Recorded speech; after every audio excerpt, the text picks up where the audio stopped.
قرآن مجید کا جو یہ میوزک ہے، قرآن کے الفاظ کا جو حسن ہے، جہاں تک حسن معنوی ہے وہ تو ہر لفظ میں ہے، لیکن یہ حسن ظاہری، حسن صوتی سب سے اونچی چیز ہے۔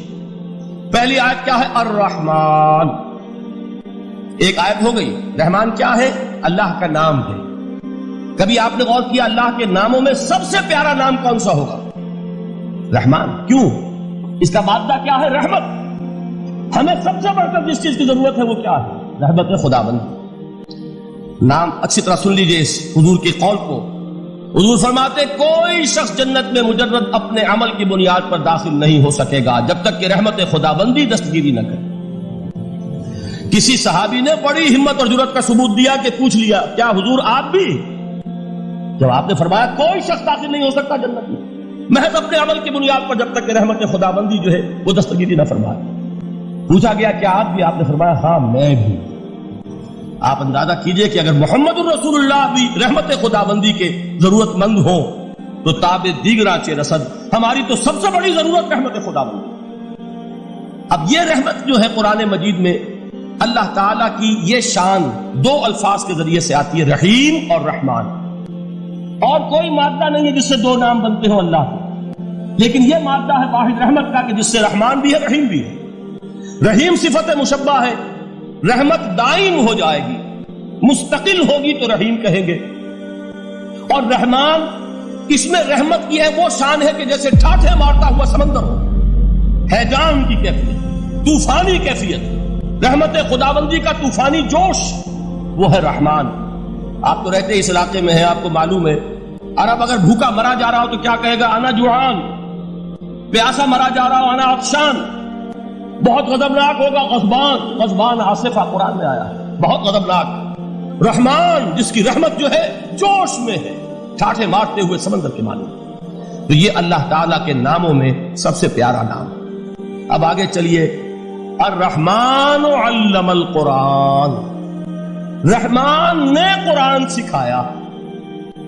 رحمت خداوندی کا سب سے بڑا مظہر، رحمان کی رحمانیت کا سب سے بڑا مظہر قرآن ہے۔ ان میں جو منطقی ربط ہے اس کو سمجھتے جائیے۔ اچھا آپ یہ سوچئے جو علم بھی انسان کو حاصل ہوا وہ کس نے دیا؟ اللہ نے۔ سائنس کا علم کس نے دیا؟ اللہ نے۔ علم آدم الاسماء کلھا، وہ علم الاسماء جو حضرت آدم کو دے دیا گیا تھا ازل میں، یہ اسی کا ظہور ہے، یہ اسی کی ایکسفولیشن ہے جو ہو رہی ہے اور ہوتی رہے گی ابھی۔ اور دوسرے علم ہے وہ کس نے دیا؟ اللہ نے دیا۔ لا یحیطون بشیء من علمہ الا بما شاء، مخلوق میں سے کوئی اللہ کے علم میں سے کسی شے کا احاطہ نہیں کر سکتا مگر وہ جتنا اللہ دینا چاہے۔ لیکن یہ کہ تمام علوم میں چوٹی کا علم قرآن۔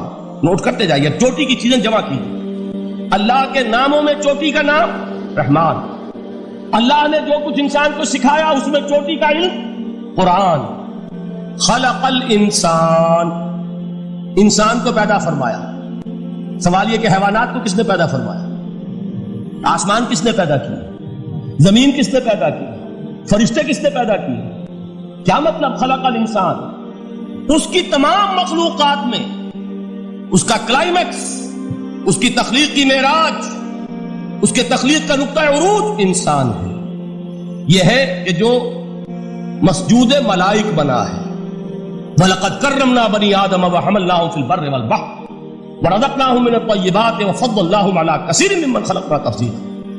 تو تخلیق میں سب سے اونچی تخلیق انسان کی، علموں میں سب سے اونچا علم قرآن کا، اللہ کے ناموں میں سب سے اونچا نام رحمان۔ اب آئیے چوتھی چیز، علمہ البیان، انسان کو بیان کی صلاحیت عطا فرمائی۔ کیا اور کوئی صلاحیت عطا نہیں کی؟ بینائی کس نے دی؟ اللہ نے۔ اسی طریقے سے سماعت کس نے عطا فرمائی؟ اللہ نے۔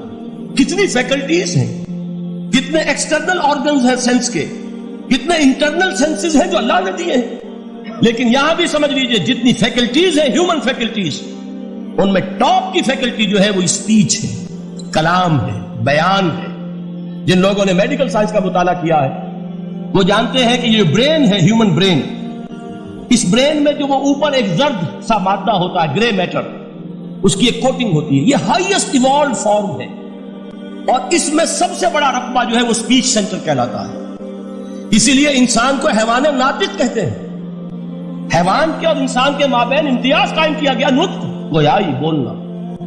اب یہ کیا چیز ہوئی؟ انسان کی صلاحیتوں میں سے سب سے اونچی صلاحیت، 4 آیتیں ہو گئی نا۔ اللہ کے ناموں میں سب سے چوٹی کا نام رحمان، اس نے جو علوم پیدا کیے ان میں چوٹی کا علم قرآن، اس نے جو مخلوقات پیدا فرمائی ان میں چوٹی کی مخلوق انسان کو جو صلاحیت اور استعدادات عطا فرمائی ان میں چوٹی کی استعداد بیان۔ جمع کیجئے، نتیجہ کیا نکلے گا؟ وہ نتیجہ ایک حدیث نبوی کی شکل میں سامنے آتا ہے۔ پہلی حدیث میں نے یہی پڑھی تھی، اس کے راوی کون ہے؟ عثمان ابن عفان۔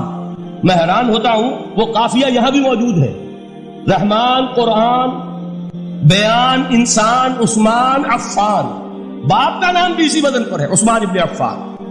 عن عثمان ابن عفان رضی اللہ تعالی عنہ قال قال رسول اللہ صلی اللہ علیہ وسلم، حضرت عثمان شہید مظلوم ذو النورین رضی اللہ تعالی عنہ فرماتے ہیں کہ اللہ کے رسول صلی اللہ علیہ وسلم نے فرمایا، خیرکم من تعلم القرآن وعلمہ، تم میں سے بہترین لوگ وہ ہیں جو قرآن سیکھیں اور سکھائیں۔